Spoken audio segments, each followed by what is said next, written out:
የብሬክ ሲስተሞችን እንደሚሰሩበት መንገድ ለአራት ልንከፍላቸው እንችላለን። የመጀመሪያው የሜካኒካል ብሬክ ሲስተም ብለን የምንጠራው ነው።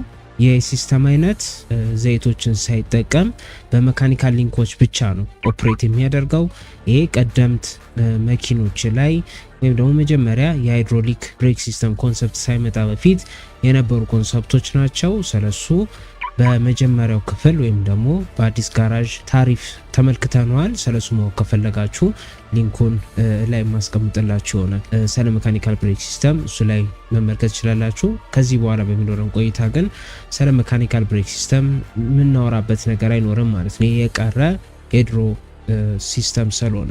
ሁለተኛው ደግሞ የሃይድሮሊክ ብሬክ ሲስተም ብለን የምንጠራው ነው። ይሄ ዘይትን በመጠቀም ኦፕሬት የሚያደርግ የብሬክ ሲስተም አይነት ነው። የሃይድሮሊክ ብሬክ ሲስተም ብለን የምንጠራው አሁን የፓሴንጀር መኪኖች ላይ የምናገኘው በስፋት የምናገኘው የብሬክ ሲስተም አይነት ይሆናል ማለት ነው። በሶስተኛ ደረጃ የኤር ወይም ደግሞ ኒውማቲክ ብሬክ ሲስተም ብለን የምንጠራው ነው። እነዚህ ባሶች ላይ ትላልቅ ባሶች ላይ እና ትራኮች ላይ ኤርን ወይም ደግሞ አየርን የብሬክ ሲስተምን እንዲያገዝ ተደርጎ የተሰራ ሲስተም አይነት ነው። ከዛ በመቀጠል ደግሞ አራተኛው ኤሌክትሮኒክ ብሬክ ሲስተም ብለን የምንጠራው ነው። እነዚህ ኤሌክትሪክ ብሬክ ሲስተም ስሙም እንደሚነግረን በኤሌክትሪክ ትዕዛዝ ወይም ደግሞ ሶሎኖይዶችን በመጠቀም ኦፕሬት የሚያደርጉ የብሬክ ሲስተም አይነቶች ናቸው። ከጀርባ ጎታች የሚጭኑ ትናንሽ መኪኖች ላይ እነዚህን የኤሌክትሪክ ብሬክ ሲስተም አይነትን የሚጠቀሙ ሊኖሩ ይችላሉ። በተጨማሪም ደግሞ የኤሌክትሪክ ብሬኪንግ ብለን የምንጠራው ወይም ደግሞ የኤሌክትሪክ ፓርክ ብሬክ ብለን የምንጠራው አለ። እነሱም በኤሌክትሪክ ትዕዛዝ ወይም ደግሞ ሲግናል ከዳሽቦርድ ላይ ትዕዛዝ በመስጠት ወይም ደግሞ የፓርኪንግ ብሬኳን በተን በመንካት ያን የላክነው ሲግናል ከጀርባ በኩል ያሉትን ጎማዎች ሎክ የምናደርግበት የኤሌክትሪክ ሲስተምም አለ። እነሱ እዚህ የኤሌክትሮኒክ ብሬክ ሲስተም ውስጥ የሚጠቃለል ይሆናል ማለት ነው። ስለዚህ አሁን ቀጥታ የሃይድሮሊክ ብሬክ ሲስተም እንዴት እንደሚሰራ እንዴት ኦፕሬት እንደሚያደርግ እንመልከት።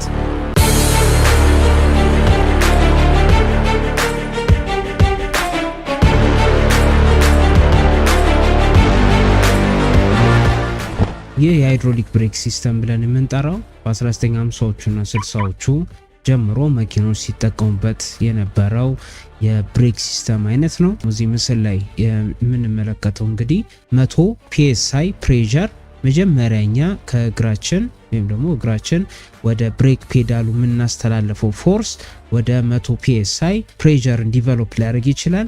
ስለዚህ እንደተነጋገርነው ይህ እዚህ የተፈጠረው 100 PSI ቀጥታ መጥቶ እያንዳንዱ ጎማ ላይ ያሉትን የብሬክ ሲስተሞች ወይም ደግሞ የብሬክ ሲሊንደሮች ላይ ያ ፕሬዠር የሚያልፍ ይሆናል ማለት ነው። ስለዚህ ሮተር ካለ ሮተሩ ላይ አፕላይ የሚሆን ይችላል።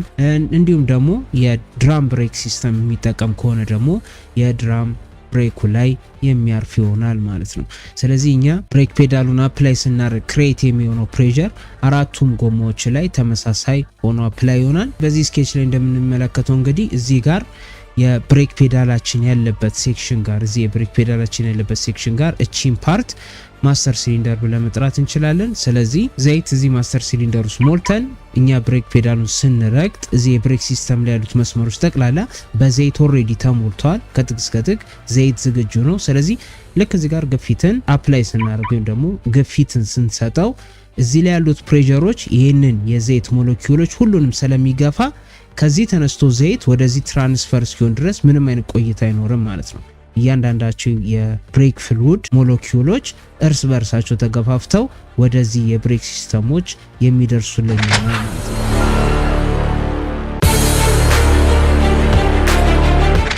እንደ አውሮፓውያን አቆጣጠር በ1967 ዓመተ ምህረት ላይ የፍሬን ሲስተሞች ቅድም እዚህ ላይ እንደተመለከቱን አይነት ቢሆን እዚህ ጋር ያሉት አሁን እዚህ ፒስተኖች ይኖራሉ። እዚህ ሲስተም ውስጥ ፒስተኖች ይኖራሉ፣ ሲሎች ይኖራሉ። እነዛ ሲሎች ፌል ካደረጉ ኮምፕሊትሊ የአራቱም ጎማችን ብሬክ ሲስተም ፌል ያደርጋል ማለት ነው። ስለዚህ ይሄ ደግሞ ፌል ካደረገ የሆነ ነገር ቢያጋጥመንና እኛ ብሬክን አፕላይ ለማድረግ ብንሞክር እዚህ ማስተር ሲሊንደር ውስጥ ያሉት ኮምፖነንቶች ፌል ካደረጉብን አራቱም እግር ብሬክ አይዝም። ስለዚህ እኛን አደጋ ውስጥ ይከቱናል። እሱን ለመከላከል ተብሎ በዚህ በ1967 ህግ መሰረት እነዚህ የምንመለከታቸው አራቱ ጎማዎች ሁለቱ በአንድ መስመር ሁለቱ ደግሞ ጎማዎች በአንድ መስመር ኦፕሬት እንዲያደርጉ ህግ ተሰጥቷል ማለት ነው። እዚህ ጋር ሁለት አይነት እንመለከታለን። ከኋላ ያለችው ወይም ደግሞ እኛ ፔዳል ባለበት በኩል እዚህ ጋር ነው ፔዳላችን የሚኖረው፣ እዚህ ጋር ነው ፔዳል ባለበት በኩል ያለው ቀዳዳ፣ የመጀመሪያው ቀዳዳ ወደ ጎማው የሚወደው ቀዳዳ ፊት ለፊት ጎማዎች ላይ የሚሄድ ይሆናል ማለት ነው። ስለዚህ ይሄ መስመር አንዱ ለፊት ለፊት ላለው ጎማ ለበስተ ግራው የሚሰጥ ነው። ይሄኛው ደግሞ ፊት ለፊት ላለው ጎማ በስተቀኝ የሚሰጥ ይሆናል ማለት ነው። ሁለተኛው ቀዳዳ ወይም ደግሞ ጫፍ ላይ የምንመለከተው ቀዳዳ ደግሞ እነዛ ፍሉዶች ሲወጡ የሚሰጠው እንዴት ነው? ከኋላ ላሉት በግራና በቀኝ ላሉት ከኋላ ላሉት ሁለቱ ጎማዎች ይህንን ፍሉድ ፓወር ወይም ደግሞ ፍሉድ ፕሬሸር የሚያስተላልፉልን ይሆናል ማለት ነው። እዚህኛው ላይ ደግሞ ስንመለከት ፊት ለፊት ያለው እዚህ መጀመሪያ ላይ የምንመለከተው አንደኛው የፊት ለፊት ጎማ በስተቀኝ በኩል ላለው ፓወር ወይም ደግሞ ዘይት ግፊትን የሚያደርስልን ይሆናል። ከዛ አንደኛው ጫፍ ደግሞ እዚሁ ላይ ያለው የኋለኛው የግራ ጎማ የሚሰጥ ይሆናል ማለት ነው። ሁለተኛው ቀዳዳ ፊት ለፊት ላለው በስተግራ ላለው ጎማ አንደኛው ይሰጣል። ሌላኛው መስመር ደግሞ ከኋላ ላለው በስተቀኝ ለሚገኘው ጎማ ፍሉድን ይህንን የብሬክ ፍሉድ ዲሊቨር የሚያደርግልን ይሆናል ማለት ነው። ስለዚህ እነዚህ ሁለት አይነት ኦሪየንቴሽኖች ኖርማሊ መኪኖች ላይ ልናገኘው እንችላለን ማለት ነው። ስለዚህ እዚህ ላይ የምንመለከተው አንድ መስመር ፊት ለፊት ላሉት ሁለት ጎማዎች፣ አንድ መስመር ደግሞ ከኋላ ላሉት ሁለት ጎማዎች የሚያደርሰው ፍሮንት ኤንድ ሬር ስፕሊት ተብሎ ይጠራል። ምክንያቱም ለፊት ለፊትና ለኋላ ላሉት ጎማዎች የሚሰጥ ስለሆነ ፍሮንት ኤንድ ሬር ስፕሊት ተብሎ ይጠራል ይሄ ሲስተም። እዚህ ላይ ደግሞ ላለው የክሪስ ክሮስ ፍሉድን ደግሞ የሚያስተላልፈው ሲስተም ለዚህኛው ደግሞ ለሁለተኛው ደግሞ ዲያጎናል ስፕሊት ተብሎ ይጠራል ማለት ነው። እግር መንገዳችንን እናወራበትና እዚህ ምስል ላይ እንደምትመለከቱት ከሆነ የፊት ለፊት ጎማዎቹ ላይ ያሉት እነዚህ ሁለቱ ፊት ለፊት ላይ ያሉት ሁለቱ ጎማዎች ላይ ያለው የብሬክ ሲስተም አይነት የዲስክ ብሬክ ሲስተም አይነት ነው። ከኋላ ደግሞ የድራም ብሬክ ሲስተም ነው የምንመለከተው። እዚህኛው ላይም የዲያጎናል ስፕሊት ሲስተሙ ላይም ፊት ለፊት ላይ ያሉት እነዚህ የዲስክ ብሬክ ሲስተሞች ናቸው። ከኋላ ያሉት ደግሞ ድራም ብሬክ ተብለው ይጠራሉ። አሁን ኖርማሊ መኪናችን እየተነዳ በመሃል ብሬክ ቢያዝ ሙሉ ሰውነታችን የሚገፋ ወይም ደግሞ ተወርውሮ የሚሄደው ወደፊት ነው። እኛ ብሬክን አፕላይ ስናደርግ ሰውነታችን በተወሰነ መልኩ ወደፊት ጎትቶ የማምጣት ነገር እንመለከታለን። ስለዚህ ብሬክን አፕላይ ስናደርግ አብዛኛው ፎርስ ወደ 60% የሚጠጋው የቦዲ ፎርስ ወይም ደግሞ ክብደት ሙሉ ፍሎ የሚያደርገው ፊት ለፊት ላሉት ጎማዎች ነው። ከኋላ ይልቅ ፊት ለፊት ላሉ ጎማዎች ነው። የዲስክ ብሬክ ሲስተም አይነት ደግሞ በዚህ ቀደም በአዲስ ጋራጅ ታሪፍ ላይ እንደተመለከት ነው ዲስክ ብሬክ ሲስተም የምንለው በጣም ኤፊሽንት የሆነ ሙቀትን ቶሎ ዲስፔት ማድረግ የሚችል እንዲሁም ደግሞ ብሬክ የማድረግ አቅም ከድራም አንጻር ሲወዳደር በጣም ከፍተኛ የሆነ አቅም ያለው የብሬክ ሲስተም ነው። ሌላኛው በጣም ከፍተኛ ልዩነት የሚያመጣው ደግሞ የኮስት ጉዳይ ነው። እነዚህ ዲስክ ብሬክ ብለን የምንጠራቸው በጣም ኤክስፔንሲቭ ናቸው ከድራም አንጻር ሲታዩ። ስለዚህ እነዚህ መኪኖች ሲሰሩ ወደ 60% የሚጠጋው ሎድ የፊት ለፊት ጎማዎች ላይ የሚያርፍ ከሆነ ፊት ለፊት ላሉ ጎማዎች የብሬክ ሲስተም የተሻለ ሲስተም ቢሆን ይመረጣል። ከኋላ ግን ብሬክን ስናደርግ ከኋላ ሊደርሰው የሚችለው የፎርስ ያው የፊት ለፊት 60 ከሆነ የኋላው 40% ነው የሚሆነው። ስለዚህ ምን አይዲያ መጣ? ይህንን የኮስቱንም ጉዳይ ኮምፐንሴት ለማድረግ ወይም ደግሞ የኮስቱንም መጠን ማኔጅ ለማድረግ የፊት ለፊቱን ጎማዎች የዲስክ ብሬክ ይደረጉና ከኋላ ያሉት ደግሞ በድራም ብሬክ ኦፕሬት እንዲያደርጉ ይደረጋል ማለት ነው። ሌላኛው ደግሞ እነዚህ የዲስክ ብሬኮች ዲስከቨር ከተደረጉ በኋላ የድራም ብሬክ ሌላኛው የሚሰጠን አድቫንቴጅ ለሃንድ ብሬኪንግ መካኒዝም አመቺ ነው። ቆየት ያሉ መኪኖች ላይ ብንመለከት ሃንድ ብሬካችን እንዳሁኑ በበተን ሳይሆን ኦፕሬት የሚያደርገው ወደ ላይ በሚጎተት ሌቨር መካኒዝም ነው። ያ ሌቨር እኛ ስንጎትተው ውስጥ ካቦ ይኖራል። ያ ካቦ ከኋላ ያሉት የድራም ብሬኮች ወይም ደግሞ የፍሬን ሸራዎች እነዚህ ከኋላ ለሚገኙት የፍሬን ሸራዎችን ጎትቶ ድራሙን አቅፈው ወጥሮ እንዲይዙ ነው የሚያደርገው። ስለዚህ ለዚህም አፕሮች ወይም ደግሞ ለዚህ ለሃንድ ብሬክ ወይም ደግሞ የኢመርጀንሲ ብሬክ ሲስተም አመቺም ስለሆነ ከኋላ ያሉት የድራም መሆኑ አድቫንቴጅን ሰጥቷል። ከፊት ለፊት ያሉት ደግሞ ሎድን ከመሸከም አንጻር ፐርፎርማንሳቸውም የተሻለ ስለሆነ ከድራም ፊት ለፊት ያሉትን ብሬክ ሲስተም ደግሞ በዲስክ ብሬክ ኦፕሬት እንዲያደርጉ ይደረጋል ማለት ነው። አራቱም ጎማዎች የዲስክ ብሬክ ማድረግ ይቻላል፣ ግን ከኮስት አንጻር ፌር ስለማይሆን ወይም ደግሞ ኮስቱ የሚወጣውን ኮስት ማኔጅ ለማድረግ የፊት ለፊቶቹን ዲስክ ኳላ ያሉትን ደግሞ የድራም ብሬክ አድርገው ይሰሯቸዋል ማለት ነው።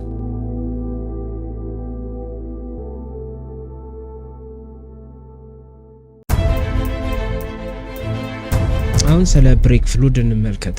ከዚህ ቀደም እንዳየነው ከሆነ አንደኛው የዘይት አድቫንቴጁ እዚህ ሲስተም ላይ መጠቀማችን ዘይቶች ኢንኮምፕረሲብል ፍሉዶች ናቸው። ያ ማለት ልክ እኛ ስንጫናቸው ወይም ደግሞ አንድ ሲሊንደር ውስጥ ብንገፋቸው የቮሊዩም ቼንጅ አያመጡም። አየር ግን በተቃራኒው ፕረስ ብናደርግ የሆነ ዝግ ሲሊንደር ውስጥ ከተን ኮምፕረስ ለማድረግ ብንሞክር ወይም ደግሞ እየገፋ ነው ብንመጣ ያ አየር የቮሊዩም ዲፈረንስን ስለሚያሳይ ያንን ደግሞ የብሬክ ሲስተም ላይ መጠቀም እኛን አደጋ ላይ ስለሚጥለን ዘይቶችን እንጠቀማለን። ታዲያ ዘይት ደግሞ ከሚሆን አሁን ውሃም ቢሆን አሁን ውሃን መጠቀምም እንችላለን። ይሄ ከሆነ ጉዳዩ ኢንኮምፕረሲብል ፍሉድስ መካከል አንዱ ውሃ ነው። ለዚህ አሪፍ መግለጫ የሚሆኑን 5 ነጥቦች ወይም ደግሞ 5 የፍሬን ዘይት ያለው ጸባዮች አሉ።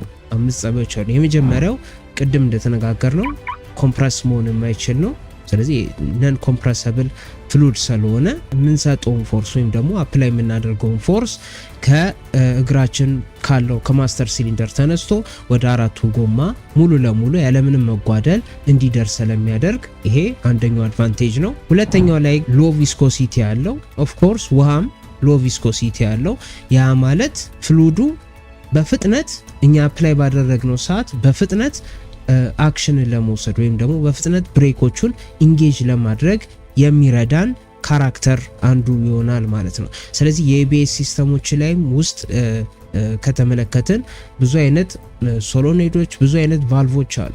በነዛ ቫልቮች ውስጥም ትራቭል ለማድረግ ስለሚቀል ወይም ደግሞ አመቺ ስለሆነ ሎ ቪስኮሲቲ ያለው ፍሉድ ነው። ይሄኛው ደግሞ ሌላ ይሄንን የብሬክ ፍሉድ እንድንጠቀም ወይም ደግሞ የፍሬን ዘይት እንድንጠቀም የሚጋብዘን ይሆናል ማለት ነው። ሶስተኛውን ግን ስንመለከት ሉብሪሲቲ ወይም ደግሞ ይሄ የመለስለስ ባህሪ መኖሩን ነው። ውሃ እንደምናውቀው የመለስለስ ባህሪ የለውም። ዘይቶች ግን ወይም ደግሞ ዘይትነት ባህሪ ያላቸው ፍሉዶች ግን ስነካቸው የመለስለስ ባህሪ ያላቸው። አሁን ከዚህ ቀጥሎ የምንመለከታቸው የማስተር ሲሊንደር ላይ ስንሄድ ፒስተኖች ይኖሩናል፣ ሲሎች ይኖራሉ። እነዛ ፒስተኖችና ሲሎች ፍሪሊ እንዲንቀሳቀሱ ያንን ቦታ ያንን እነሱ ያሉበትን ኬዝ ሉብሪኬትድ ካላደረግነው ወይም ደግሞ እንዲለሰለሱ ካልፈቀድንላቸው እኛ ብሬክን አፕላይ ስናደርግ ፒስተኖች ሲንቀሳቀሱ የመያያዝ ወይም ደግሞ ስሊፕ ስቶፕ አይነት ባህሪ ሊኖራቸው ይችላል ማለት። ስለዚህ ፒስተኑ ትራቨል ሲያደርግ በመሃል መያያዝ ይጀምርብናል። እሱን ደግሞ አንፈልግም። ቶሎ አክሽን እንዲወስድልን አካባቢውን ሉብሪኬት ማድረግ ከኛ የሚጠበቅ ይሆናል ማለት። ስለዚህ ውሃን የማንጠቀምበት አንደኛው ሪዝን የሚሆንብን ይሄ ይሆናል ማለት ነው። አራተኛው ደግሞ ኮሪዥን ሬዚስታንስ ነው።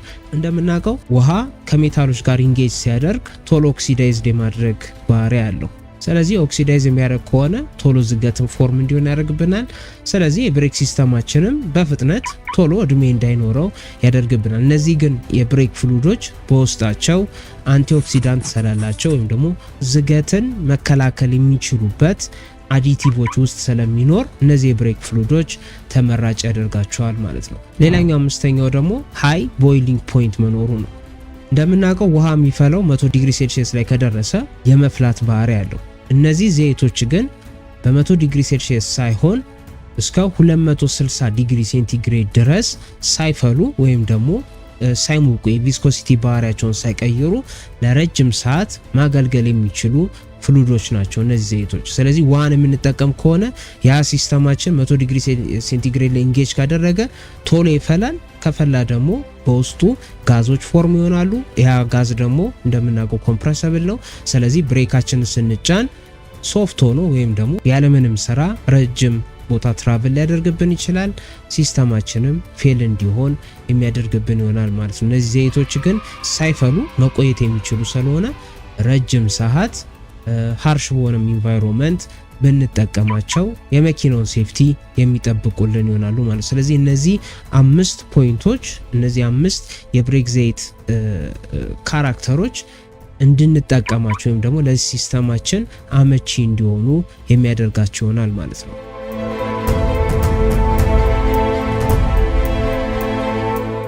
እንደምናውቀው እነዚህ የብሬክ ሲስተሞች ላይ ስንመለከት እላያቸው ላይ .3 .4 .5 እና .5.1 ተብለው ልናገኛቸው እንችላለን። በመጀመሪያ እነዚህን ፍሉዶች ለየትኛው መኪና መጠቀም እንዳለብን ወይም ደግሞ መኪናችን የትኛውን ብሬክ ፍሉድ አይነት እንደሚጠቀመው ከፈለግን የመጀመሪያውና ቀላሉ የሚሆነው አብዛኛው ጊዜ እነዚህ መኪኖች ሲመረቱ የብሬክ ማስተር ሲሊንደር ከላይ ያለችው ክዳኑ ላይ ተጽፎ እናገኛለን። ስለዚህ እዚህ ውስጥ የምትከቱት ፍሉድ .3 ነው ሊለን ይችላል ወይም ደግሞ .4 ብሎ ትዕዛዝን ሊሰጠን ይችላል። ዛሬ ያልተጻፈም ከሆነ ከማኑዋል ላይም ከኢንተርኔት ላይ አይተን የትኛውን ፍሉድ መኪናችን ኮምፓቲብል እንደሆነ አይተን የምንጠቀም ይሆናል ማለት ነው። ዶት የሚለው አብሪቪዬሽን ሲተነተን ዲፓርትመንት ኦፍ ትራንስፖርቴሽን ነው የሚገልጽ። ይሄ ፌዴራል ሞተር ሴፍቲ የሚሰጠው ስታንዳርድ ስለሆነ ለዛ ነው ዶት የሚባለው። የዲፓርትመንት ኦፍ ትራንስፖርት ነው እነዚህን ኳሊቲ ሰጥቶ ይሄኛው 3 ነው ይሄኛው 4 ነው ብሎ ስታንዳርድ የሚያወጣለት። ስለዚህ እነዚህ ብሬክ ፍሉዶች ላይ 3 አይነት የኬሚካል ፎርሞችን ልናገኝ እንችላለን። የመጀመሪያው ሶልቨንት ብለን የምንጠራው ነው። ይሄ ከ60 እስከ 30 የሚሆነውን ፐርሰንት የብሬክ ፍሉድ ፐርሰንት የሚይዝ ይሆናል። ስራውም ውስጥ ያሉትን ኬሚካሎች አቀላቅሎ እንዲይዝ ወይም ደግሞ እንዲዋሃዱ የሚያደርግልን የኬሚካል ፎርሙላ ነው ማለት ነው። ሌላኛው ደግሞ ሉብ ኤጀንት ብለን የምንጠራው ነው። ይሄ ከ5 እስከ 30% የብሬክ ፍሉድን ከቨር የሚያደርግ ወይም ደግሞ የሚይዝ ይሆናል ማለት ነው። ይሄ ሉብ ኤጀንት ብለን የምንጠራው የመለስለስ ባህሪ እንዲኖረው የቅባትነት ባህሪ እንዲኖረው የሚያደርጉ ኬሚካል ፎርሜሽኖች ናቸው።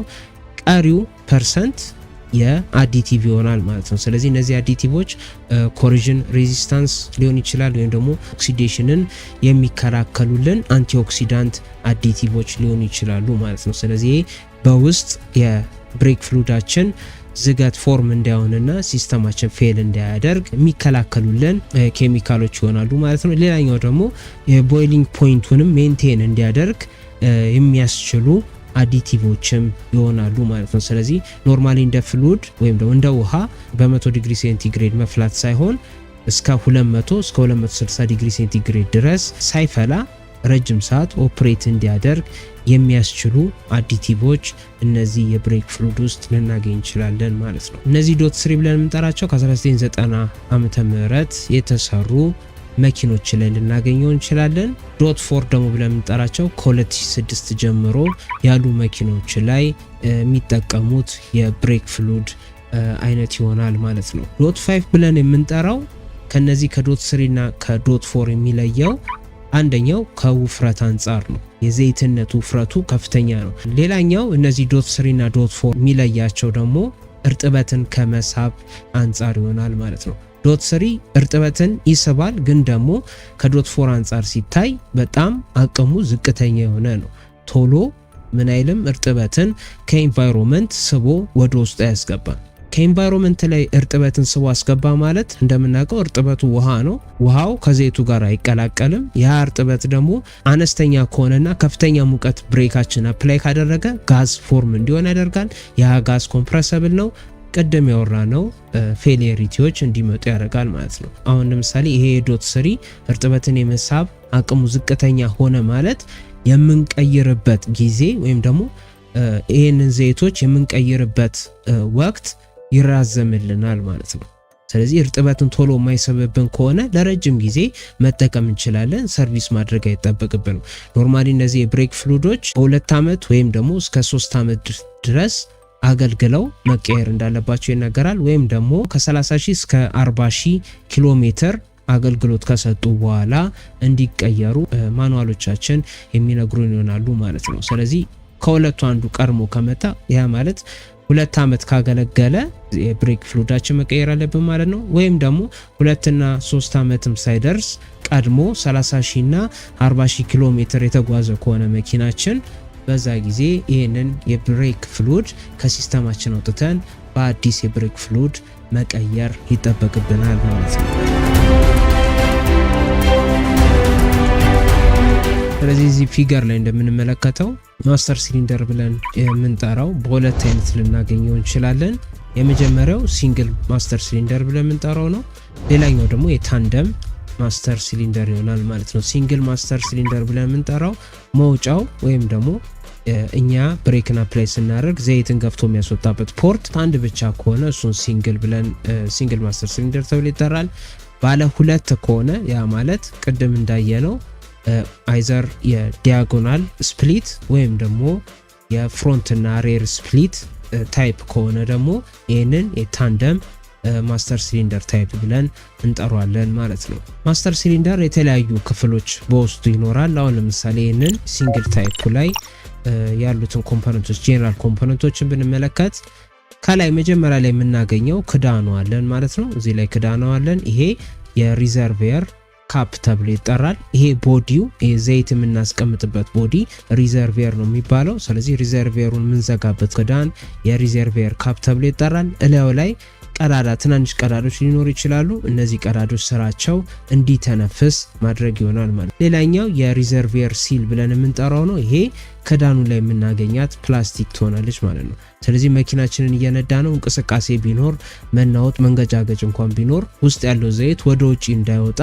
እነዚህ ሲሎች ዘይቱ ባለበት ቦታ ላይ እንዲቆይ የሚከላከሉልን ሲሎች ይሆናሉ ማለት ነው። ከሱ ስር ደግሞ ስትሬነር ብለን የምንጠራው ወይም ደግሞ እንደ ማጣሪያ ወንፊት ልናገኝ እንችላለን። ያ ስትሬነር ኢምፒዩሪቲ ካለ ኢንኬዝ ኢምፒዩሪቲዎች ካሉ እነዛ ኢምፒዩሪቲዎች ተጣርተው ወደ ዋናው የብሬክ ሲስተማችን እንዲገቡ የሚያደርግልን ይሆናል ማለት ነው። ስትሬነር ብለን የምንጠራው ከሱ ስር ደግሞ ሪዘርቬር ምንላት ወይም ደግሞ ኖርማሊ ኮዷ ትኖራለች ማለት ነው። እዚህ ኮዳ ላይ ማክሲመም እና ሚኒመም ሳይን የተጻፈበት አለ።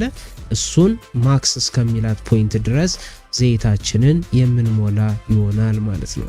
ይሄ ኮዳ ደግሞ የታሰረበት ወይም ደግሞ የሚነካካው ከስር ያለው ደግሞ ዋናው የማስተር ሲሊንደራችን ይሆናል። እዚህ የታንደም ታይፑ ላይ ደግሞ ከተመለከትን አሁንም እዚህ ላይ የሪዘርቬር ከቨር ይኖረናል። ከዛ ሪዘርቬር ዲያፍራም ብሎ የሚጠራት አለ። ሴም ቲንግ ዲያፍራም ቆዳነት ባህሪ ያለው ነው። ስራውም ልክ እንደ ሲሉ በደንብ አድርጎ ቦዲውን ከቨር አድርጎ የሚያዝ ይሆናል ማለት ነው። ከስር ሰፓሬት ሪዘርቬር ነው የሚኖረው ማለት ነው። እዚህ ላይ ሁለት ቦክሶች ናቸው የሚኖሩ። ስለዚህ ዘይታችንን ስንሞላ ሁለቱንም የምንሞላ ይሆናል ማለት ነው። ሁለቱም ሰፓሬት የሆነበት ምክንያት እዚህ ጋር ያለው ክፍተት እዚህ ጋር ላለው ቀዳዳ ነው። እዚህ ጋር ያለው ደግሞ ክፍተት እዚህ ጋር ላለው የዘይት ማስተላለፊያ ይሆናል ማለት ነው። ከስር እነዚህ ጎርመንትስ ብሎ የሚጠራቸው አሉ። እነዚህም እንደ ሲሎች ናቸው። ይሄንን ሪዘርቬር ሰፓሬት ሪዘርቬር ከማስተር ሲሊንደሩ ጋር ኢንጌጅ ሲያደርግ ሊኬጅ እንዳይኖር የሚከላከሉልን ከቨሮች ይሆናሉ ማለት ነው። ከዛ ዋናው ሲሊንደር ቦዲ ብለን የምንጠራው ይኖራል ማለት ነው። ይሄ ስፕሪንጎች እናገኛለን። ስፕሪንግ ሪቴነር ወይም ደግሞ ስፕሪንጉን ደግፎ የሚይዝልን ይኖራል። ከዛ ደግሞ ካፕ ይኖራል። ይሄንን የስፕሪንግ ሪቴነሩን ደግፎ የሚይዝልን ካፕ ይኖራል። ከሱ ጀርባ ሰከንደሪ ፒስተን እናገኛለን። ከዛ ሌላ ካፕ ይኖራል። ሌላ የስፕሪንግ ሪቴነር ይኖራል። ስፕሪንግ ይኖረናል። ከዛ ድጋሚ ደግሞ ፕራይመሪ ፒስተን ብለን የምንጠራው ይኖራል ማለት። ስለዚህ እዚህ ላይ ሁለት ፒስተኖችን እናገኛለን። እሱ እንዴት እንደሚሰራ ኦፕሬት እንደሚያደርግ መመልከት እንችላለን። እዚህ ላይ እንግዲህ እንደምንመለከተው ፕራይመሪ ፒስተን ብለን የምንጠራው ይሄ ፕራይመሪ ፒስተን ብለን የምንጠራው የምናገኘው የብሬክ ፔዳላችን ባለበት በኩል ወይም ደግሞ የብሬክ ፔዳላችንና የማስተር ሲሊንደር የሚነካኩበት ቦታ ላይ የምናገኘው የመጀመሪያዋ ፒስተን እሷን ፕራይመሪ ፒስተን ብለን እንጠራዋለን። ከዛ ደግሞ ከሱ ቀጥሎ ያለው ሁለተኛዋ ሰከንደሪ ፒስተን ተብላ ትጠራለች ማለት ነው። ስለዚህ እዚህ ጋር ዘይታችን የሚሞላ ይሆናል ማለት ነው። እዚህ ጋርም ዘይት ሞልተናል፣ እዚህ ጋርም ዘይት ሞልተናል። ሙሉ የብሬክ ሲስተማችን እያንዳንዱ ገመድ ላይ ዘይት ይኖራል ማለት ነው። ሬዲ የሆኑ ዘይቶች አሉ ማለት ነው። ስለዚህ እኛ እዚህ ጋር ያለችውን የብሬክ ፔዳላችንን በምንገፋበት ጊዜ እዚህ ጋር ፑሽ ሮዳችን አለ። ይሄ ፑሽ ሮድ እኛ የብሬክ ፔዳላችንን በምንረግጥበት ሰዓት ይሄ ፑሽ ሮድ ቀጥታ ወደ ውስጥ ወይም ደግሞ ወደ ማስተር ሲሊንደር ቦዲ ውስጥ መግባት ይጀምራል ማለት ነው። ስለዚህ እዚህ ጋር ካየን የተጠራቀመው ዘይት እዚህ ጋር ያለው የተጠራቀመው ዘይት በዚህ መግቢያ በኩል ይሄንን የመጀመሪያው የፕራይመሪ ፒስተን ያለበት ፊት ለፊት ላይ ይሄ ዘይት የሚሞላ ይሆናል ማለት ነው። የዚህ ፒስተን ላይ ከተመለከትን እቺ ጥቁሯ ይሄ ሲል ነው። ዘይቱ አልፎ ወደ ውጪ እንዲያወጣ የሚያደርግልን ማለት ነው። ስለዚህ እዚህ ፕራይመሪ ፒስተን ያለበት ፊት ለፊቱ ላይ በዘይት የሚሞላ ይሆናል። ስለዚህ ወደ ውስጥ እየገባ መጣ ቁጥር ይሄንን ፖርት ይዘጋዋል። እዚህ መግቢያ ዘይቱ የብሬክ ፍሉዱ ሲገባበት የነበረው ቀዳዳ ትደፈንና እዚህ ጋር ከፍተኛ የሆነ ፕሬሸር ዲቨሎፕ መሆን ይጀምራል ማለት ነው። ያ ከፍተኛ የሆነ ፕሬሸር ዲቨሎፕ ሲሆን ይሄኛው ቀዳዳ ነፃ ስለሚሆን እዚህ ጋር ቱ ፍሮንት ብሬክስ ነው የሚለው። ስለዚህ ለፊት ለፊት ብሬክ የሚሰጥ ከሆነ ሁለተኛው ቀዳዳ ደግሞ ለሬር ብሬክ የሚውል ከሆነ ስለዚህ ይሄኛው የሚጠቀመው የብሬክ ሲስተም የትኛውን አይነት ኦሪየንቴሽን እንደሚጠቀም ኮሜንት ሴክሽን ላይ አሳውቁኝ። ስለዚህ እዚህ ላይ አሁን ፕሬሸር ሃይ የሆነ ፕሬሸር ዲቨሎፕ ሆኗል። ስለዚህ ያ ሃይ የሆነ ፕሬሸር እዚህ በዚህኛው ቀዳዳ በኩል በማለፍ ዘይቶቹን እዚህ መስመር ላይ ያሉትን ዘይቶች ጠቅላላ መግፋት ይጀምራል። ሞለኪውሎቹ ደግሞ መከፋፈል ሲጀምሩ ምን ይሆናል ማለት ነው? ፊት ለፊት ያሉት የፍሮንት ብሬክ ሲስተሞች ኢንጌጅ እንዲያደርጉ መንገድ የሚከፍት ይሆናል ማለት ነው። እዚህ ላይ ዲቨሎፕ የሆነው ሃይ ፕሬሸር በተጨማሪ ሰከንደሪንም እዚህ ጋር ያለውን የሰከንደሪ ፒስተንንም ምን ማድረግ ይጀምራል? መግፋት ይጀምራል።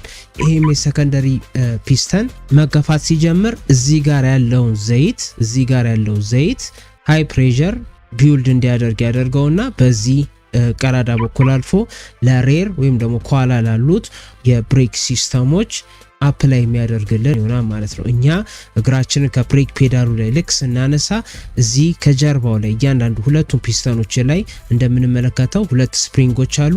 እነዛ ስፕሪንጎች መጀመሪያ ላይ ተጨምድደው ተገፍተው ነበረ። ልክ እኛ እግራችንን ከብሬክ ፔዳሉ ላይ ስናነሳ ያ ፒስተን ወደ ኋላ በስፕሪንጉ አማካኝነት ወደ ነበረበት ቦታ የሚመለስ ይሆናል ማለት ነው።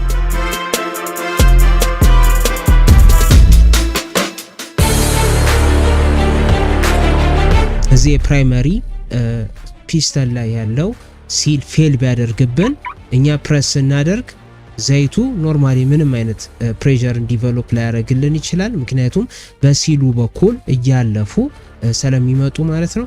ልክ የፒስተን ዝም ብሎ እንደገባ የፕራይመሪ ፒስተን ዝም ብሎ እንደገባ ሰከንደሪ ደና ከሆነ ሰከንደሪ ስራውን መስራት ይችላል ማለት ነው። ፒስተን 1 ፌል ቢያደርግ ፒስተን 2 ስቲል ኦፕሬት ማድረግ ይችላል። ፒስተን 2 ደግሞ ፌል ቢያደርግብን ፒስተን 1 ኦፕሬት ሊያደርግ ይችላልና ከሁለት አንዳቸው ፌል ቢያደርጉ አትሊስት በአንደኛው እንዲሰራ ኦፕሬት እንዲያደርግ ይሄ ህግ ጸድቋል ማለት ነው። በውስጣቸው ሁለት ፒስተኖችን ተጠቅመው ወይም ደግሞ የታንደም ማስተር ሲሊንደር አይነት ዲቨሎፕ እንዲሆኑ ህግ ወጥቷል ማለት ነው።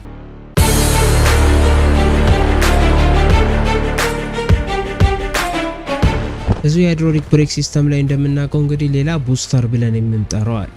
ማስተር ሲሊንደሩ ከሚታሰርበት ፊት ለፊት በኩል ትልቅ ክብ ቡስተር ብለን የምንጠራው ኮምፖነንት አለ። ይሄ ኮምፖነንት ዋነኛው ጥቅሙ ለኛ የሚሰጠን ጥቅም ምንድነው? ብሬካችንን በትንሹ እንኳን ገፋ ብናደርገው ያ ፎርስ ተባስቶ እዚህ ማስተር ሲሊንደር ላይ ያሉትን ፑሽ ሮዶች እንዲገፋና ቶሎ ብሎ አክሽን እንዲወስድ የሚረዳን ኮምፖነንት ወይም ደግሞ ፓርት ነው ማለት ነው። ስለዚህ ስሙ ቡስተር የሚያደርገው ቡስት የሚያደርግልን ምን ነው? እኛም አፕላይ የምናደርገውን ፎርስ ይሆናል ማለት ነው። ስለዚህ እዚህ ቡስተር ላይ ሁለት ክፍሎች አሉ። አንደኛው የቫኪዩም ቦታ ይሆናል፣ ቫኪዩም የሚፈጠርበት ቦታ ይሆናል።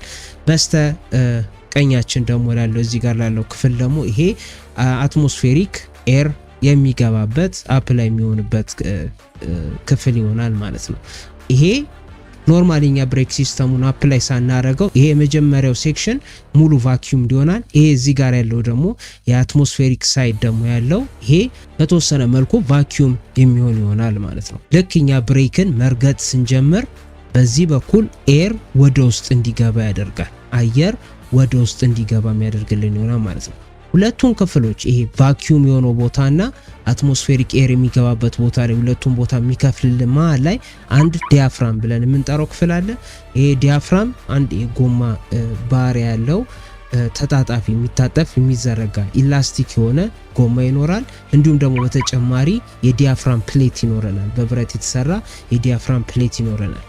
ለክኛ ብሬካችን አፕላይ ስናደርግ የአትሞስፌሪክ ኤር የሚገባበትን ቻምበር አየር መግባት ሲጀምር እዚህኛው ከፊት ለፊት ያለው በማስተር ሲሊንደር በኩል ያለው ክፍል የቫኪዩም ክፍል ስለሆነ ቶሎ ብሎ ያንን ፎርስ እኛ አፕላይ ያደረግነውን ፎርስ ወደ ፑሽ ሮዱ ትራንስፈር የሚያደርግልን ይሆናል ማለት ነው። ስለዚህ ኖርማሊ የቡስተር ኦፕሬት የሚያደርግበት ሜካኒዝም ይሄ ነው። እኛ ብሬክን አፕላይ ስናደርግ አየር ይገባል። ያ አየር ሲገባ ከፊት ለፊት በኩል ቫኪዩም ስፔስ ስላለ ያ አየር ቫኪዩሙ ላይ ተጽዕኖ በመፍጠር ምን ያደርጋል? ቶሎ ብሎ ያንን ፑሽ ሮድ ተገፍቶ እንዲገባ የሚያደርግልን ይሆናል።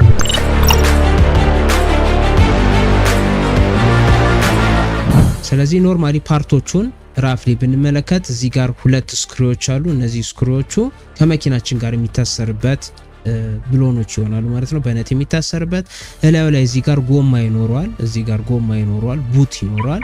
ይሄ ደግሞ ወደ ውስጥ ቆሻሻ አዋራ ምናምን እንዳይገባ የሚከላከልልን ይሆናል። ከዛ እዚህ ጋር የፔዳል ፑሽ ሮድ አለን። አንድ ፑሽ ሮድ እዚህ ጋር የፔዳል ፑሽ ሮድ አለ። ከፔዳል ፑሽ ሮዱ ቀጥሎ ደግሞ መሀል ላይ እዚህ ጋር ቅድም ያወራናቸው ዲያፍራም እና የዲያፍራም ፕሌት እዚህ ጋር እናገኛለን። ትልቅ ኮይል ስፕሪንግ የምናገኝ ይሆናል። ይሄ የዲያፍራም ሪተርን ስፕሪንግ ይባላል። እኛ ፔዳላችንን እግራችንን ከፔዳሉ ላይ ስናነሳ ያ ዲያፍራም ተመልሶ ወደ ነበረበት ቦታ እንዲመለስ የሚያደርገው ይሄ ስፕሪንግ ስለሆነ ይሄ ዲያፍራም ሪተርን ስፕሪንግ ብለን እንጠራዋለን። ከፊት ለፊት ሙሉ ለሙሉ የማስተር ሲሊንደራችን ይኖራል። እዚህ ጫፍ ላይ ደግሞ የማስተር ሲሊንደር ፌስ ያደረገበት ቦታ ላይ ደግሞ የቫኪዩም ቼክ ቫልቭ ትኖራለች ማለት ነው። ስለዚህ እኛ እዚህ ጋር ብሬክ ፔዳላችንን ወደ ውስጥ ስንረግጥ አየር በኤር ፊልተር በኩል አድርጎ እዚህ ጋር ፊልተሮች አሉ። በሱ ፊልተር በኩል አድርጎ ወደዚህኛው ቻምበር የሚገባ ይሆናል ማለት ነው።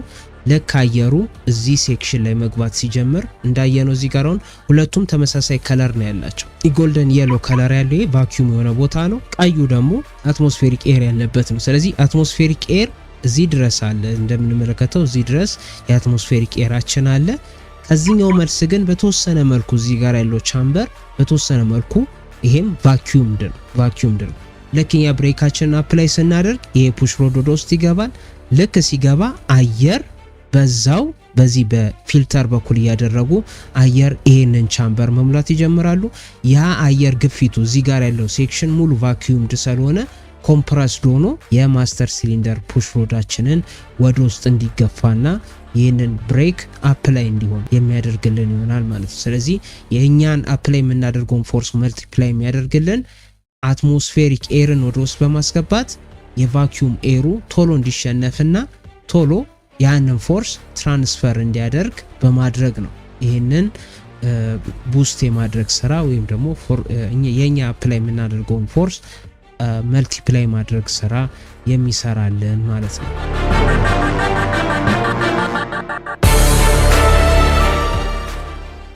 ይሄ የድራም ብሬክ ብለን የምንጠራው አብዛኛው ጊዜ የምናገኘው የመኪናችን የኋላ ጎማዎች ላይ ይሆናል ማለት ነው።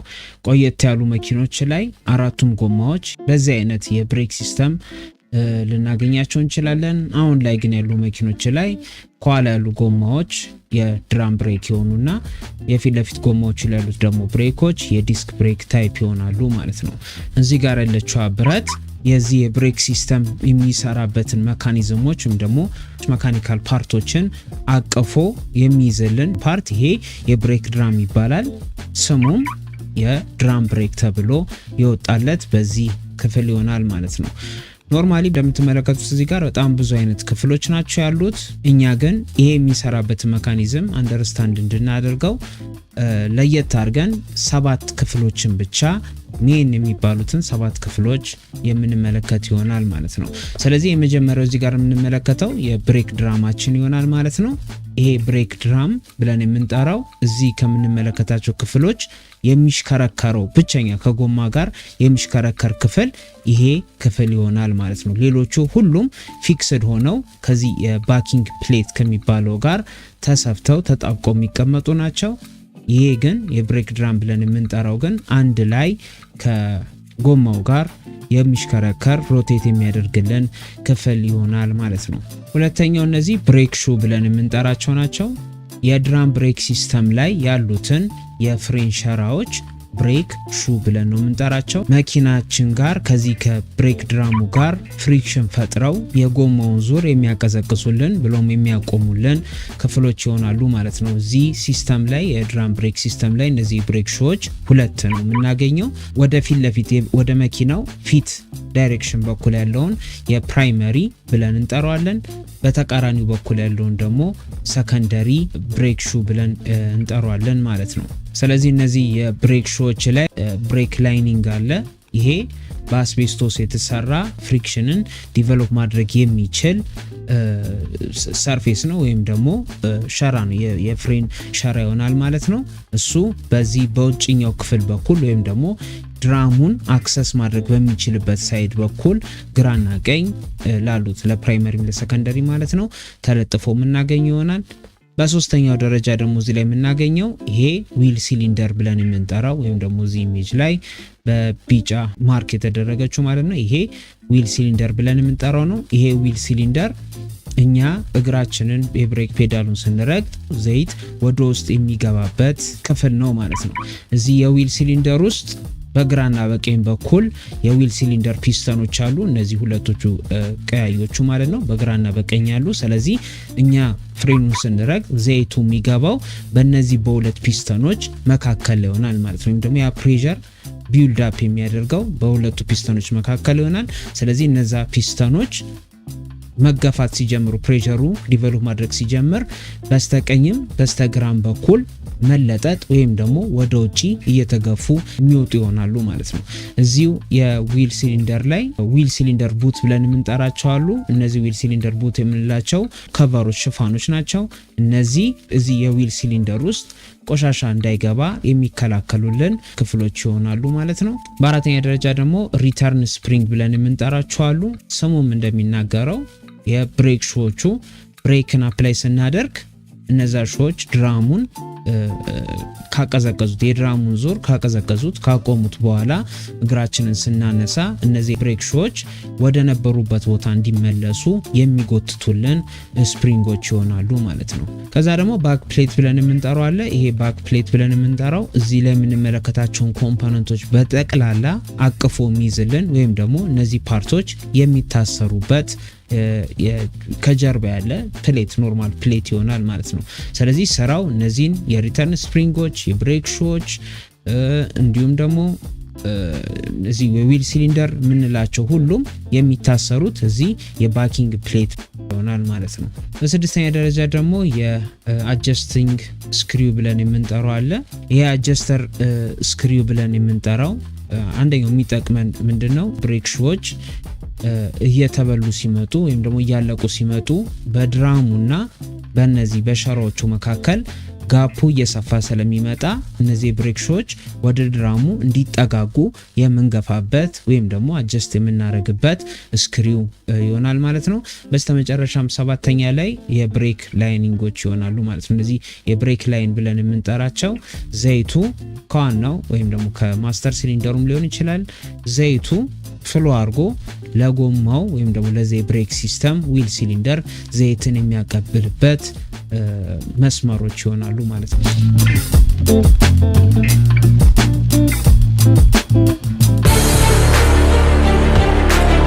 ስለዚህ አሁን እንዴት የድራም ብሬክ ሲስተም ብለን የምንጠራው እንዴት እንደሚሰራ እንመልከት፣ ወይም ደግሞ የሚሰራበትን ሜካኒዝም እንመልከት። ስለዚህ እዚህ ጋር መሀል ላይ የምንመለከተው እንግዲህ የዊል ሲሊንደራችን አለ። ይሄ ዊል ሲሊንደር እንደተነጋገር ነው ዘይት ወደ ውስጡ የሚገባበት ክፍል ወይም ደግሞ ፓርት ይሆናል ማለት ነው። ስለዚህ እኛ መኪናችንን እየነዳን ነው፣ ብሬክን አፕላይ ማድረግ ፈለግን፣ እግራችንን የብሬክ ፔዳሉ ላይ ማሳረፍ ስንጀምር እነዛ ዘይቶች እየተገፋፉ ወደዚህ የዊል ሲሊንደር ውስጥ የሚገቡ ይሆናል። እንደተነጋገርነው እዚህ ዊል ሲሊንደር ውስጥ ሁለት ፒስተኖች አሉ። አንደኛው ፒስተን ከፕራይመሪ ብሬክ ሹ ጋር የተያያዘ ነው። ሁለተኛው ደግሞ የፒስተን ጫፍ ከሰከንደሪ የብሬክ ሹ ጋር የተነካካ ነው። ስለዚህ ይሄ ዘይት ወደ ውስጥ መግባት ሲጀምር መሀላቸው በመሆን ወደ ውጪ የሚገፋቸው ይሆናል ማለት ነው። እነዚህ ፒስተኖች እነዚህን የብሬክ ሹዎች ገፏቸው ማለት እየገፋቸው መጡ ማለት ይሄ ከውጭ ያለው የፍሬን ሸራው ወደ ውጭ እየወጡ ከድራሙ ጋር መነካካት የሚጀምሩ ይሆናል ማለት ነው። ስለዚህ ከድራሙ ጋር መነካካት ሲጀምሩ እንደተነጋገርነው ድራሙ ብቸኛው ክፍል ነው የሚሽከረከር ከጎማው ጋር። በውስጠኛው ክፍል በኩል መወጠር ሲጀምሩ እዚህ ቀስቱ እንደሚያሳየን ወደ ውጭ አፕላይ የሆነ ነው። ስለዚህ ሰከንደሪም ፕራይመሪም ወደ ውጭ ድራሙን እያቀፉት እየወጠሩት በመጡ ቁጥር ያንን ዙር የሚያቀዘቅዙልን ወይም ደግሞ ዙሩ እየቀዘቀዘ እንዲመጣ የሚያደርግልን ይሆናል ማለት ነው።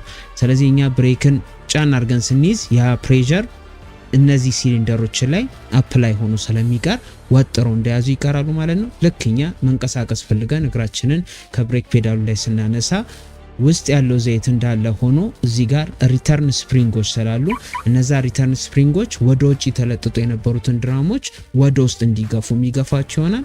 እነዛ ደግሞ ሲገፉ እዚህ የዊል ሲሊንደር ውስጥ ያለውን ዘይት በመግፋት እንዲተነፍስ ወይም ደግሞ ወደ ብሬክ ላይኑ እንዲመለስ የሚያደርጉልን ይሆናል ማለት ነው። ወደዚህ ተመለሱ ማለት ይሄንን ድራም እንዲለቅ ያደርጉታል ወይም ደግሞ ድራሙን ወጥረው ይዘውት የነበረው ወደ ቦታው ሲመለሱ ፍሪ ይሆናል። ስለዚህ ጎማችን ተመልሶ በነፃነት የሚሽከረከር ይሆናል ማለት ነው። ስለዚህ እነዚህ የብሬክ ሸራዎች ኦፕሬት የሚያደርጉት እንደዛ ነው። ወደ ውጪ በመለጠጥ ድራሙን አቅፈው ይዛሉ።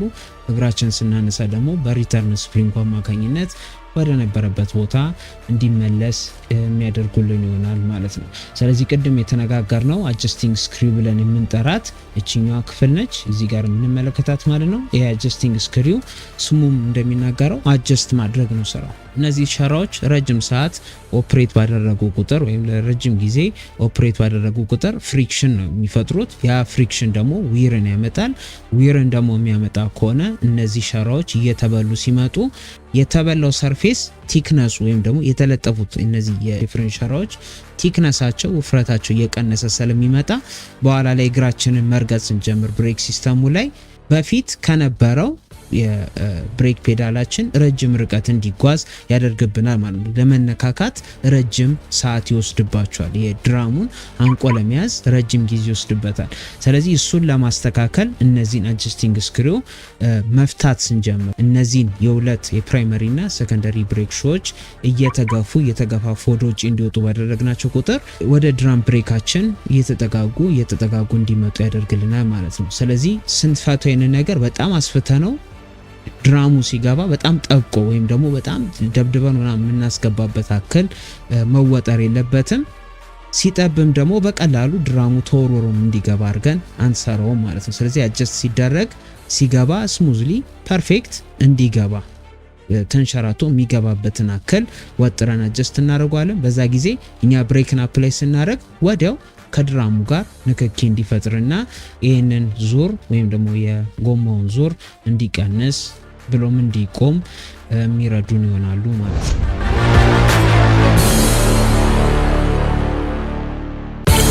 ስለዚህ የዚህ የድራም ብሬክ ሲስተም ዊር እያደረገ ወይም ደግሞ እየተበላ እያለቀ እንደሆነ የምናቅበት ወይም ደግሞ ለኛ የሚሰጠን ፊድባኮች ለመመልከት እንሞክር። ስለዚህ የመጀመሪያው ቅድም እንደተነጋገርነው ብሬካችንን ስንረግጠው ለመቆም ረጅም ሰዓት መውሰድ ነው። ያ ማለት እኛ የብሬክ ፔዳላችን በጣም ወደ ታች ካልገፋ ነው በስተቀር መኪናው አልቆምም ሊለን ይችላል። ወይም ደግሞ የኋለኛው የብሬክ ሲስተም አፕላይ ላይሆንልን ይችላል። ሌላኛው ደግሞ ስኩዊሊንግ ሳውንድ ይሉታል። የብረቶች ፍትጊያ ድምጽ ማውጣት ወይም ደግሞ ብረት ከብረት ጋር ሲፋፋቅ ያለውን ድምጽ እናውቃለን። እሱን ድምጽ ማምጣት ይሆናል ማለት ነው። እነሱ ድምጾች የሚመጡት መቼ ነው?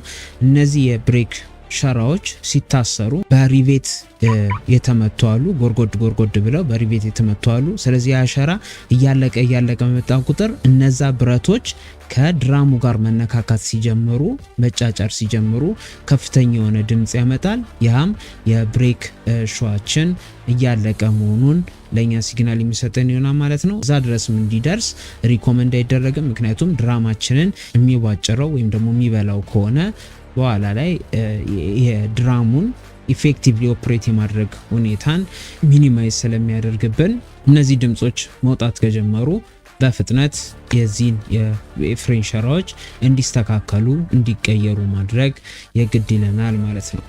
ሌላኛው ደግሞ ስፖንጂ የሆነ ፊሊንግ ማምጣት፣ ያው ተመሳሳይ ዊር አድርጎ ስላለቀ እኛ ፕረስ ባደረገን ቁጥር ዝም ብሎ የመውረድ ምንም አይነት መነካካት ግፊት ስለሌለው ከድራሙ ጋር እስኪነካካ ድረስ ዝም ብሎ ብሬካችን ውርድ ሊልብን ይችላል። ስፖንጅ የሆነ ፊሊንግ የብሬክ ፔዳላችን ላይ ልናገኝ እንችላለን ማለት ነው።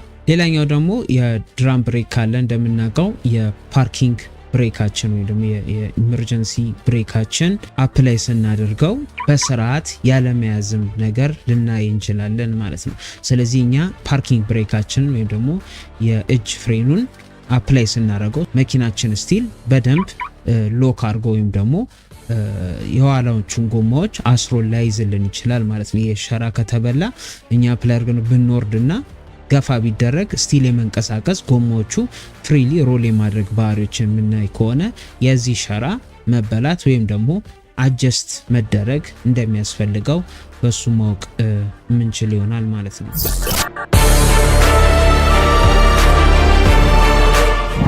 የዚህ የድራም ብሬክ ሲስተም ትልቁ አድቫንቴጅ ወይም ደግሞ ሊሰጠን የሚችለው አድቫንቴጅ ምንድነው? ርካሽ መሆኑ ነው። ከዲስክ ብሬክ አንጻር ሲታይ በጣም የረከሰ ነው። ግን ደግሞ ብዙ ደግሞ ችግሮችም በዛ ነው አከል በውስጡ ልናገኝ እንችላለን ማለት ነው። የመጀመሪያው ዲስአድቫንቴጅ የሚሆነው የዚህ የድራም ብሬክ ሲስተም ሂትን ዲሲፔት የማድረግ ወይም ደግሞ ሙቀትን ከማውጣት አንጻር ነው። ብዙ ጊዜ እነዚህ ሲስተሞች ላይ ብሬክ ፌድ ሀፕን ሊያደርግ ይችላል።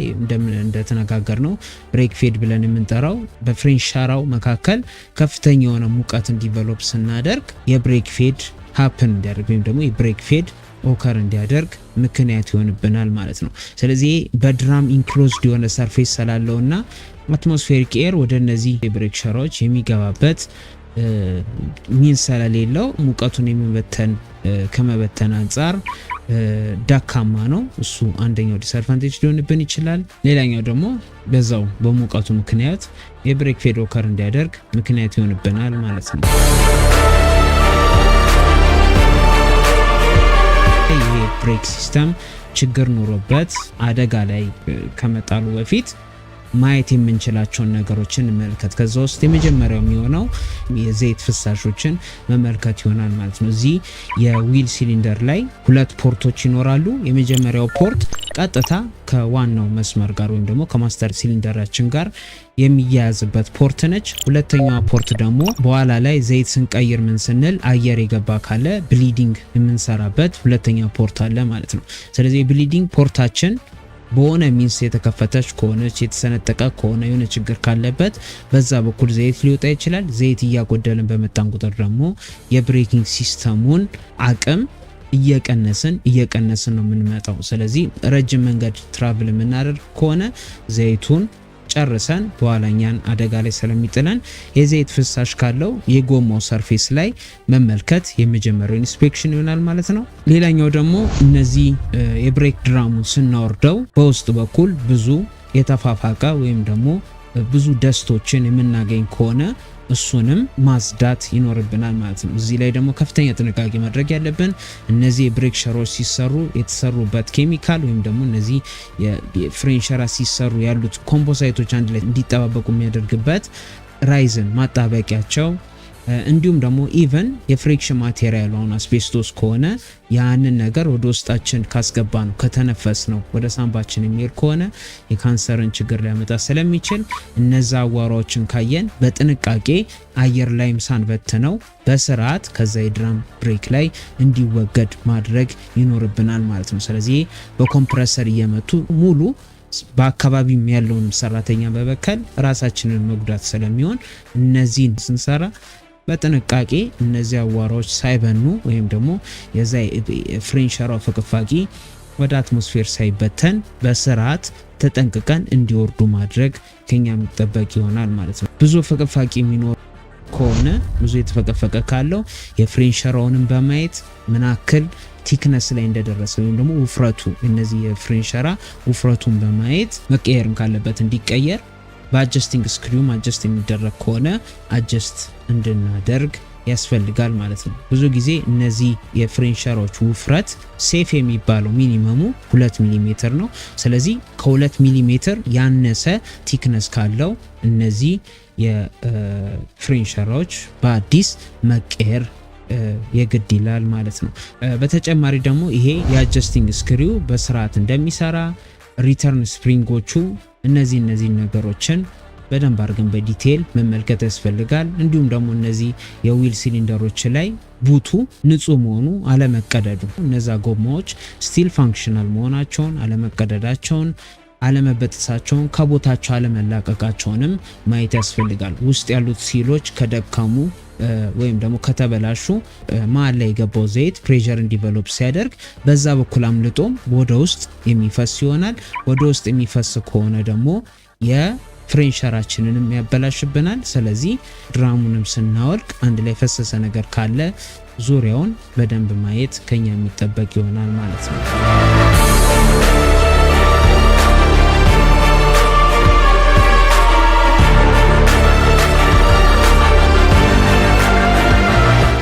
ባለፉት ክፍሎች ስለ ድራም ብሬክ ሲስተም ተመልክተናል።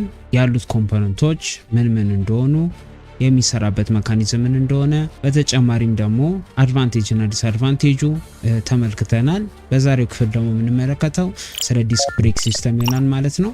ስለዚህ ልክ እንደ ድራም እንዳደረግነው ኮምፖነንቶቹን፣ የሚሰራበት ሜካኒዝም፣ የምናደርጋቸው ኢንስፔክሽኖች እንዲሁም ደግሞ አድቫንቴጅ እና ዲስአድቫንቴጁንም ጨምረን በስፋት የምንመለከት ይሆናል ማለት ነው።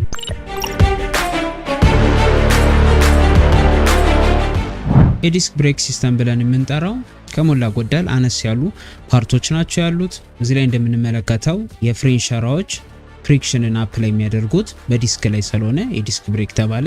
እዛኛው ላይ ደግሞ ድራም ላይ ስለሆነ ሃይ ፍሪክሽንን ክሬት የሚያደርጉት የድራም ብሬክ ተብሎ ይጠራል ማለት ነው። አሁን በውስጣቸው ያሉት ኮምፖነንቶች ምን እንደሆኑና ለምን እንዳስፈለጉ የሚሰራበትን መንገድ ጠቅላላ አድርገን የምንመለከት ይሆናል። በመጀመሪያ ላይ ይሄ ዲስክ ወይም ደግሞ ሮተር ብለን የምንጠራው ክፍል የብሬክ ሲስተሙ ላይ ካሉት ክፍሎች መካከል ከጎማው ጋር አብሮ የሚሽከረከረው ይሄ ይሆናል ማለት ነው። ስለዚህ ይሄ ጎማው ሲዞር አብሮ ይሄም ዲስክ የሚሽከረከር ይሆናል ማለት ነው። ስቴሽነሪ አይደለም። እነዚህ ዲስኮች አብዛኛው ጊዜ ከካስት አይረን የተሰሩ ልናገኝ እንችላለን።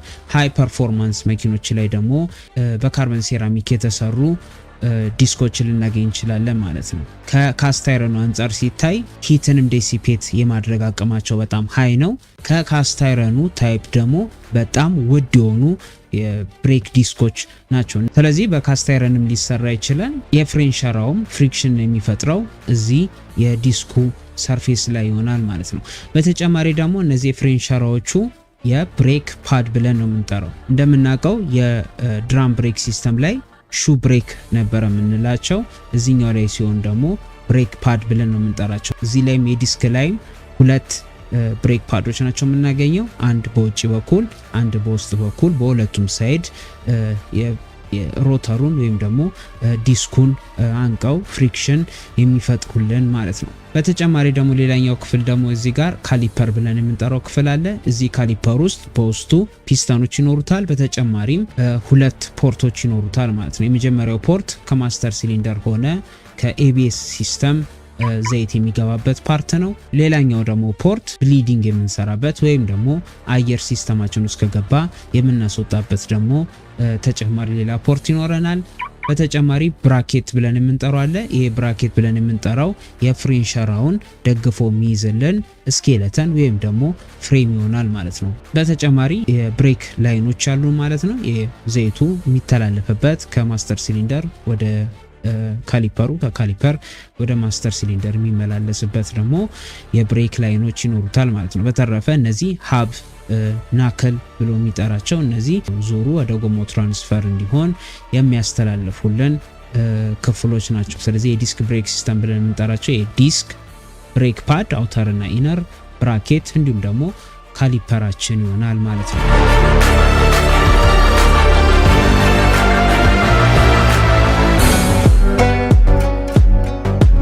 ስለዚህ እዚህ ላይ አንደርስታንድ እንድናረገው ወይም ደግሞ በደንብ እንድታቁት የምፈልገው ፒስተኑ የሚኖረው በአንደኛው ሳይድ ነው። ጎማውን በምናስርበት ፌስ ሳይሆን በጀርባው በኩል ፒስተኖቹ የሚኖሩበት ቦታ ነው። እዚህ ካሊፐር ላይ ፒስተኖቹ የምናገኘው ከጀርባ ይሆናል ማለት ነው። ስለዚህ አሁን ይሄ ካሊፐር ከብራኬቱ ጋር ሲገባ ጠብቆ የሚታሰር አይሆንም። ያ ማለት ካሊፐሩን በመሃል በኩል ይዘን ወደ ቀኝና ወደ ግራ ብናንቀሳቀሰው ስላይድ ማድረግ ይችላል። ለምን ስላይድ ማድረግ እንዳስፈልገው አሁን የምንመለከት ይሆናል ማለት ነው። ስለዚህ እዚህ ኢሜጅ ላይ እንደምንመለከተው ብሬክ ፓዳችን ከካሊፐሩ በውስጥ በኩል እዚህ ጋር እናገኘዋለን። ከዛ ከውጪ በኩል ብሬክ ፓዶቹን አቅፎ የያዘልን ይሄ ካሊፐር ብለን የምንጠራው ይሆናል ማለት ነው።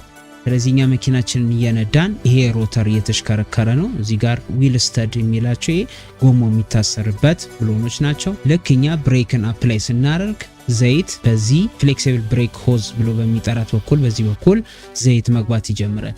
ፒስተን ውስጥ ግፊቱ እየጨመረ በመጣ ቁጥር ያ ፒስተን በካሊፐሩ በኩል ወደ ውጪ መውጣት ይጀምራል። ያ ማለት በዚህ ዳይሬክሽን መውጣት ይጀምራል። ፒስተኑ እየወጣ ሲመጣ በዚህ በውስጥ በኩል ያለች ወይም ደግሞ ኢነር ብሬክ ፓድ ብለን የምንጠራትን መግፋት ይጀምራል ማለት ነው። ኢነር ፓዱ እየተገፋ በመጣ ቁጥር ምን እያለ ነው? ከዲስኩ ጋር እንዲነካካ እየገፋ የሚያመጣብን ይሆናል። ልክ ከዲስኩ ጋር ይሄ ፍሬን ሸራ ወይም ደግሞ ኢነር ብሬክ ፓዱ ዲስኩን እየገፋው በመጣ ቁጥር ይሄ ካሊፐር ቦዲ እዚህ ጋር የምንመለከተው የካሊፐር ቦዲ ሙሉ ለሙሉ ወዴት መሄድ ይጀምራል ማለት ነው? ወደ ውስጥ ስላይድ ማድረግ ይጀምራል ማለት ነው። ቅድም እንደተነጋገርነው የካሊፐር ብለን የምንጠራው ስላይድ ለማድረግ ብንሞክር ወደ ቀኝ ወደ ግራ መንቀሳቀስ ይችላል። ስለዚህ ካሊፐሩ ወደ ኋላ የሚሄድ ይሆናል ማለት ነው። ካሊፐሩ ወደ ኋላ ሲሄድ እዚህ ጋር እንደምንመለከተው እዚህ ጋር ሁለተኛዋ የአውተር ብሬክ ፓዳችን አለ። ይሄ እዚህ ጋር ቦዲው ደግሞ አቅፎ ይዟታል። ስለዚህ የብሬክ ፓዳችን ፒስተኑ የኢነር ፓዱን በገፋው ቁጥር የዚህ የካሊፐሩ ቦዲ ወደ ውስጥ እየተገፋ ስለሚመጣ አብሮ ማንን መጎተት ይጀምራል? አውተር ብሬክ ፓዱ መጎተት ይጀምራል ማለት ነው። በዛ ሰዓት ኢነሩ አውተሩን ብሬክ ፓዶች ዲስኩን ወጥረው አንቀው መያዝ ይጀምራሉ ማለት ነው። በዛ ጊዜ ሃይ የሆነ ፍሪክሽን ቢልድ ማድረግ ይጀምራል። ዙሩን እያዳከሙ ብሎም ማቆም ይጀምራሉ ማለት ነው። ወይም ደግሞ ይሄ ዲስክ ዙሩን እንዲያቆም ያደርጉታል ማለት ነው። ስለዚህ ይሄኛው በውስጥ በኩል ሲገፋ የዚህ ፒስተን ወደ ውስጥ በኩል ሲገፋ ካሊፐር ወደ ኋላ ይሸሻል። ወደ ኋላ ሲሸሽ ደግሞ አውተር ብሬክ ፓዱ በዚህ በካሊፐሩ ውጭኛው ከንፈር ተጎትቶ ከዲስኩ ጋር እንዲጣበቅ ይሆናል ማለት ነው። እዚህ ላይ በተጨማሪ የምንመለከተው ደግሞ እነዚህ ዲስኮች ወይም ደግሞ ሮተሮች ላይ ካየን እዚህ ጋር ክፍት ቦታዎች ይታዩናል። እነዚህ ክፍት ቦታዎች አንደኛው የሚሰጡን አድቫንቴጅ ምንድነው? ሃይ ሂት ጄኔሬት ሲሆን ወይም ደግሞ ብሬክስ አፕላይ ስናደርግ ሙቀት መፈጠሩ አይቀርም። ይህ ሙቀት ቶሎ ብሎ ዲሲፔት እንዲያደርግና ወደ ኤንቫይሮንመንት ተለቆ እንዲቀዘቅዝ የሚያደርግልን ይሆናል ማለት ነው። ይህንን ሙቀት የማናስወግደው ከሆነ ብሬክ ፌድ የምንለውን ችግር ሊያመጣብን ስለሚችል እነዚህ ፖርቶች ይሰራሉ። አንዳንድ ደግሞ ዲስኮች ላይ ቀዳዶችን ልናገኝ እንችላለን። በተጨማሪ ግሩቮችም ሊሆን ይችላሉ። ቀዳዳም ሳይሆን እዚህ ላይ ግሩቮች፣ የተለያዩ መስመሮች ተሰርተው ልናገኝ እንችላለን ማለት ነው።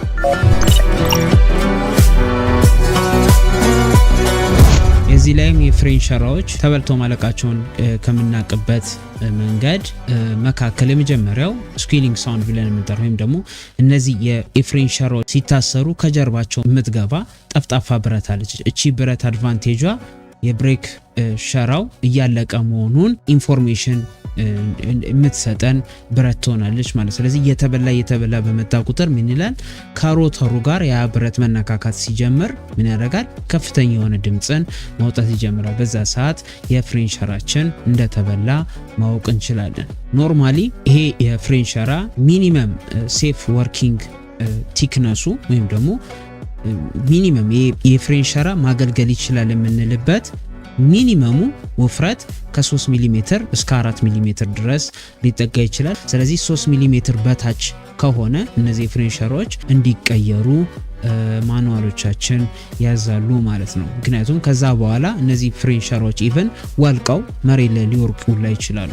እኛ ሳናስበው መንገድ ላይ የነዳ ነው ተንሸራተው ወርቀው ብሬክን አፕላይ ለማድረግ ስንሞክር ምንም ሸራ ስለሌለ ምንም አይነት ብሬክን ላናገኝበት እንችላለን ማለት ነው። ስለዚህ ሚኒመም ሴፍቲ ቲክነስ 3 ሚሜ ድረስ መድረስ አለበት። በተጨማሪም ደግሞ እነዚህ ፍሌክሲብል ብሬክ ሆዞች አለመቀደዳቸውን አለመበጠሳቸውን ማወቅ፣ ይሄ ብሬክ ስኩዊለር ብለን የምንጠራት እቺ ጠፍጣፋ ብረት አንድ ላይ ከብሬክ ፓዳችን ጋር መታሰሯን ማየት ያስፈልገናል ማለት ነው።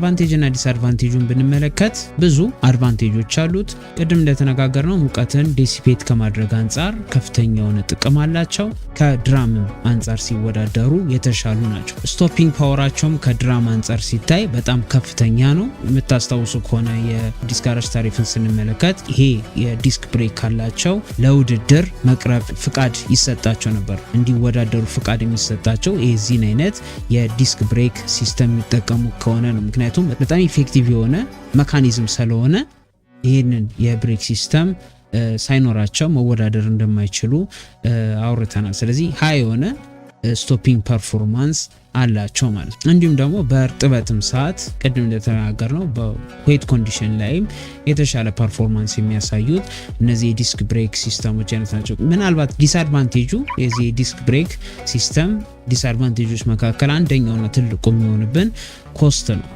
ከድራም አንጻር ሲታይ ይሄ በጣም ውድ የሆነ ሲስተም ስለሆነ ቻሌንጅ ሊሆንብን ይችላል ማለት ነው። ሜንቴንም ለማድረግ ወይም ደግሞ ለማስቀየር ስንፈልግ ከፍተኛ የሆነ ወጪን ሊጠይቀን ይችላል። በተጨማሪም ደግሞ ቶሎ ብሎ ዊር የማድረግ ነገሮችን ልንመለከት ይችላል። ሸራዎቻችን ቶሎ ሊበሉብን ይችላሉ። እነዚህ የዲስክ ብሬክ ሲስተም ዲስአድቫንቴጅ ናቸው ብለን ልንጠራ እንችላለን። ስለዚህ እኛ እንደ ባለቤትም ሆነ እንደ መካኒክ የዚህ ዲስክ ብሬክ ሲስተም ኦፕሬት የማድረግ አቅሙን ኢንስፔክት ማድረግ የምንችልባቸው ነጥቦች አሉ። ከነዚህ ውስጥ መካከል አንዱ የድራም ላይ እንደተመለከት ነው ፍሳሽ ካለ ማየት። በተለይ ደግሞ እዚህ ጋር አሁን የፍሌክሲብል ብሬክ ሆዞችን ነው የሚጠቀሙ። የዚህ ወደ ካሊፐር የሚገባው መስመር ላይ ፍሌክሲብል ሆዞች ናቸው። እነዚህ ፍሌክሲብል ሆዞች በኤክስተርናል ፋክተሮች ሊቀደዱ ሊበጥሱብን ይችላሉ። እሱን ነገር ማየት ከኛ የሚጠበቅ ይሆናል ማለት ነው። ምክንያቱም ከተበጠሰ ኖርማሊ ሙሉ ለሙሉ ዘይታችን እኛ ብሬክና ፕላይ ባደረግን ቁጥር ዘይቱን ውጪ ነው እየዘራ ነው የምንሄደው። ስለዚህ ዲስኩ ላይም የፈሰሰ ከሆነ የሚያንጠባጥብም ከሆነ ማየት ያስፈልጋል።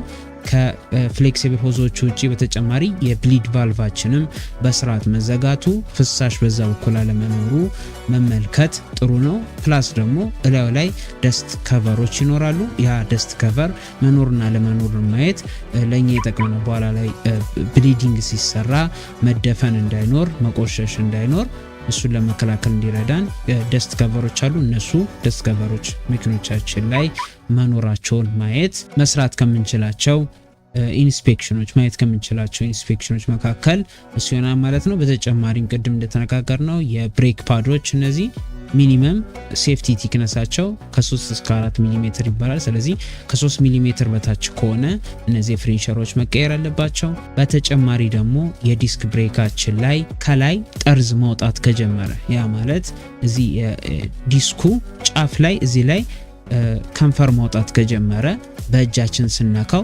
ከፍተኛ የሆነ የመጎርጎድ ስሜት ካለው ዲስካችን እየተበላ ስለሆነ እሱንም አጀስት ማድረግ ወይም ደግሞ ሜንቴን ማድረግ ከኛ የሚጠበቅ ይሆናል ማለት ነው።